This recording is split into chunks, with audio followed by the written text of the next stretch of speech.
Bonjour à tous, Cynthia Patnaud, sexologue et coordonnatrice du programme Jeunesse pour le réseau Enfants Retour. Ça me fait bien plaisir de vous accueillir ici pour cette deuxième capsule qui va porter sur la prévention de l'exploitation sexuelle. Donc, je suis consciente que c'est pas un sujet facile à aborder, mais il est quand même important parce qu'il fait partie malheureusement de notre société. Donc, qu'est-ce que c'est concrètement l'exploitation sexuelle? Alors, ça fait partie de la traite de personnes. La traite de personnes, c'est le fait de déplacer, d'héberger et de recruter des gens, soit pour faire du trafic humain, donc du trafic d'organes, des adoptions illégales. Ça peut être aussi du travail forcé. Et finalement, le côté exploitation sexuelle. Donc, l'exploitation sexuelle peut se retrouver en fait sous forme de pornographie, de films érotiques. Ça peut être aussi des services d'escorte, de la prostitution, des massages érotiques et aussi des danses érotiques. Donc, en fait, il y a plusieurs facteurs qui peuvent mener une personne à, malheureusement, s'en aller dans l'exploitation sexuelle. Donc, c'est sûr que généralement, c'est parce qu'il y a un manque au niveau d'un besoin. Donc, ça peut être un besoin d'argent, ça peut être un besoin d'amour, ça peut être un besoin de nourriture, ça peut être un besoin de logement.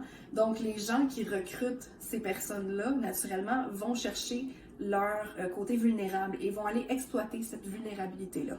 Donc, on va regarder au long de la capsule aussi quels sont les facteurs de protection face à ça. Mais avant de commencer, j'aimerais faire place à Dominique qui travaille pour l'organisme La Sortie qui offre des services pour les femmes qui essaient de sortir de la prostitution. Et juste avant de lui faire place, je voulais dire que naturellement, il y a aussi des hommes qui font partie de l'exploitation sexuelle, qui sont victimes de l'exploitation sexuelle. Et il y a aussi des femmes qui recrutent, qui aussi font de l'exploitation sexuelle. Donc, c'est important de savoir que ça se passe dans les deux côtés. Mais en effet, on voit ça un petit peu plus du côté des femmes comme étant des victimes. Donc, je lui laisse la place et on se revoit tout de suite après. Bonjour à tous et à toutes, je m'appelle Dominique Marzec et je travaille pour l'organisme La Sortie.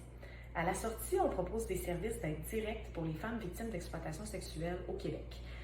L'exploitation sexuelle, rappelons-le, c'est une forme de trafic humain, donc ce n'est pas toujours réalisé par contre sous le joug de chaînes physiques.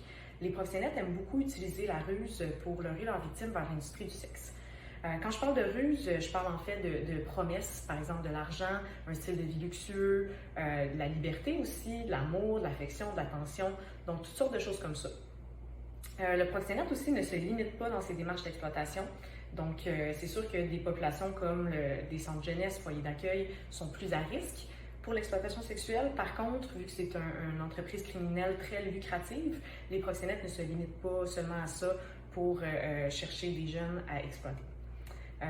En un premier lieu, le proxénète, ce qu'il va faire, c'est gagner la confiance du jeune, donc que ce soit par des échanges en temps réel ou sur les réseaux sociaux de manière virtuelle, Instagram, TikTok, Facebook, toutes sortes de choses comme ça. Puis par la suite, il tisse vraiment un lien de confiance, d'amitié, même parfois d'amour avec sa victime. Et il va attendre une situation de crise la plupart du temps, donc que ce soit une crise au travail, à l'école ou dans la famille. Et c'est à ce moment-là qu'il va attirer la victime dans son piège. Du côté des parents, vous avez quand même un certain levier pour contrer les manigances des proxénètes. En fait, de votre côté, c'est vraiment de rester attentif à la relation que vous avez avec votre enfant, de garder un dialogue qui est très ouvert, de jamais les juger par rapport à ça parce que c'est des situations qui sont difficiles à vivre. C'est des jeunes qui souvent ont tellement de problèmes à l'intérieur, qui ont de la difficulté déjà à les exprimer.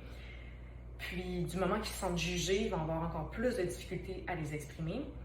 C'est toujours conseillé aussi de renforcer leur estime de soi, de les encourager dans des activités constructives pour leur éducation, puis pour leur santé. Puis, je vous laisse sur cette note-là. Si vous avez besoin de parler, si vous êtes des parents puis de victimes d'exploitation sexuelle, vous avez besoin de parler de ce que vous ressentez puis ce que vous vivez, je vous invite à nous donner un coup de fil à La Sortie. Vous pouvez trouver toutes nos informations au www.lasortie.org. Merci beaucoup. Merci Dominique pour ton témoignage. Alors maintenant, on va regarder c'est quoi les facteurs de protection au niveau de l'exploitation sexuelle. Donc c'est certain que on va beaucoup aller travailler l'estime de soi, la mise de limites, les relations saines.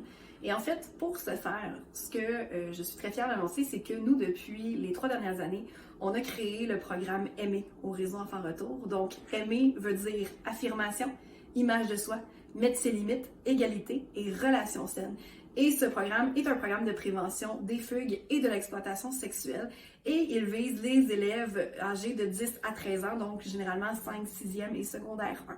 Donc là, je sais que ça fait un petit peu peur parce qu'on se dit, mon Dieu, ils sont quand même assez jeunes. Mais ce qu'il faut savoir, c'est que ces jeunes-là, souvent, ils sont recrutés dès l'adolescence et même la préadolescence. Donc nous, notre but avec ce programme-là, c'est d'aller les sensibiliser le plus rapidement possible. Et on ne leur parle pas d'exploitation sexuelle, mais on leur parle de justement comment mettre ses limites, comment augmenter son estime de soi. C'est quoi une relation saine et une relation malsaine? Parce qu'on se le cachera pas que souvent dans l'exploitation sexuelle, le côté amoureux peut être utilisé par, malheureusement, les gens qui recrutent pour essayer de faire croire à la personne qu'ils sont amoureux et qu'ils vont avoir une belle vie ensemble. Donc, c'est les facteurs de protection que nous, on préconise et qu'on voit à travers notre programme Aimer. Ce qui est aussi intéressant avec le programme Aimer, c'est qu'on va beaucoup aborder les réseaux sociaux. On le sait, c'est très populaire auprès des jeunes aujourd'hui. D'ailleurs, vous allez voir, on a une capsule un petit peu plus loin qui traite du monde réel versus le monde virtuel. Donc, on va beaucoup regarder avec eux l'importance de se protéger en ligne, l'importance de ne pas faire confiance à n'importe qui, que n'importe qui peut se cacher derrière une autre identité une fois en ligne. Et malheureusement, les modes de recrutement sont énormément sur les réseaux sociaux de nos jours parce que justement, les jeunes sont beaucoup là-dessus et veulent beaucoup une vie rêvée, ils suivent les influenceurs et ils suivent les vedettes.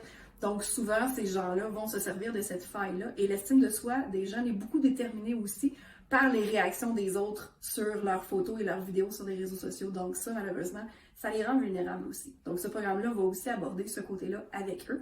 Et ce programme existe aussi pour les parents et les intervenants. Donc, on touche à toutes les clientèles pour justement les sensibiliser à la réalité de l'exploitation sexuelle et surtout la prévenir. Et vous vous souvenez, j'ai parlé des fugues tantôt. Ce qu'il faut savoir, c'est que, on l'a dit dans la première capsule, les fugues sont une grosse majorité des disparitions ici au Québec et beaucoup de nos jeunes qui fuguent vont malheureusement basculer dans l'exploitation sexuelle. Donc c'est pour ça que ce programme-là existe. On a vu jusqu'à 30 000 jeunes depuis 2017 avec ce programme-là et on espère continuer. Alors, je vous invite à consulter les autres capsules qui vont suivre et je vous remercie d'être avec moi.